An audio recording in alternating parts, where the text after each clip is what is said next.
আসসালামু আলাইকুম। নতুন একটা ভিডিওতে আপনাদের আবারও স্বাগতম। তো আজকে আমরা আবারও আরেকটা পুষ্কুনিতে এসেছি মাছ ধরার জন্য। তো মূলত আজকে আমরা একেবারে ছোট মাছগুলা ধরবো। তো যার কারণে আমরা নিয়ে এসেছি পাটখড়ি ছিপ। যার কারণে প্রথমে আমরা কিন্তু বাসা থেকে বেরিয়ে আসছি। তো আমাদের সাথে মোটামুটি আছে 3 থেকে 4 জন। তো এসেই কিন্তু আমরা পুষ্কুনির উপরে বসে পড়ছি মাছ ধরার জন্য। তো এসেই মোটামুটি অনেকখানি পরেই কিন্তু মাছ মোটামুটি বড়শিতে বাঁধা শুরু হয়েছে। তো কিছুক্ষণের ভিতরে আমরা প্রচুর পরিমাণে ছোট মাছ কিন্তু পেয়ে গেছি, যেটা আমি ভিডিওর প্রথমেই কিন্তু আপনাদের দেখিয়েছি এবং ভিডিওর শেষে আপনারা পরিপূর্ণ বুঝতে পারবেন। তো আমাদের এখানে আরিফ মামা আছে, যে কিন্তু প্রচুর পরিমাণে মাছ ধরতে পারে। এছাড়াও কিন্তু ছোট ভাই সিজান আছে। তো সিজান কিন্তু ইতিমধ্যে সৌদি আরব থেকে বাসায় আসছে। তো কিছুদিনের ভিতরে আবারও ফের ব্যাক করবে সৌদি আরবে। তো ছোট ভাইয়ের জন্য দোয়া ও ভালোবাসা থাকবে সব সময়। তো একসাথে আড্ডা দেওয়ার সময় কিন্তু চলে আসলাম মাছ ধরার জন্য। তো অনেকদিন কিন্তু এমনভাবে মাছ ধরা হয় না, তে ভাবলাম আজকে যাই সবাই মিলে আড্ডা দেবো এবং মাছ ধরবো। তো মোটামুটি কিন্তু ভালোই মাছ ধরছে বড়শিতে। তো আজকের মাছের সাইজগুলা একটু ছোট হবে, কেননা আজকে আমরা একেবারে ছোট মাছ ধরবো। তো আপনারা অনেকে ভাবতে পারেন যে ছোট মাছ ধরছে তো আবার ভিডিও করার কি দরকার।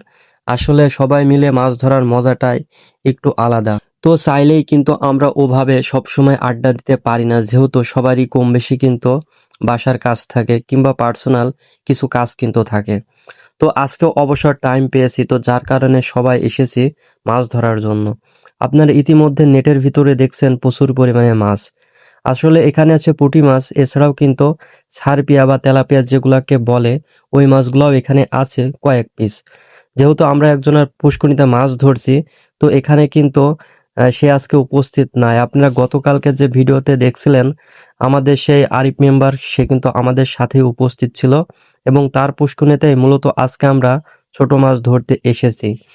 আবার সে কিন্তু জানে না যে আজকে মূলত আমরা তার পুষ্করিণীতে এসেছি মাছ ধরার জন্য। তো আরিফ মামা কিন্তু মন মাইন্ড অনেক পরিমাণে ভালো, যেটা মানে আপনাদের বলে বোঝাতে পারবো না। তো একসময় কিন্তু সে হচ্ছে মেম্বারের দায়িত্ব ছিল। তো আমাদের সাথে সম্পর্কটা একেবারেই ফ্রেন্ডলি। তো যার কারণে মামাকে দেখলেই অনেকটা ভালো লাগে। যে অনেক মানুষ আছে না, যে মেম্বার বা অন্য ভালো একটা পর্যায়ে থাকলে মানুষের সাথে মানুষের বন্ডিংটা ঠিক রাখে না। তো মেম্বার এমন একটা মানুষ যে সবার সাথে ভালো বন্ডিংটা সবসময় রাখে। তো যার কারণে মেম্বারকে অনেক বেশি ভালো লাগে।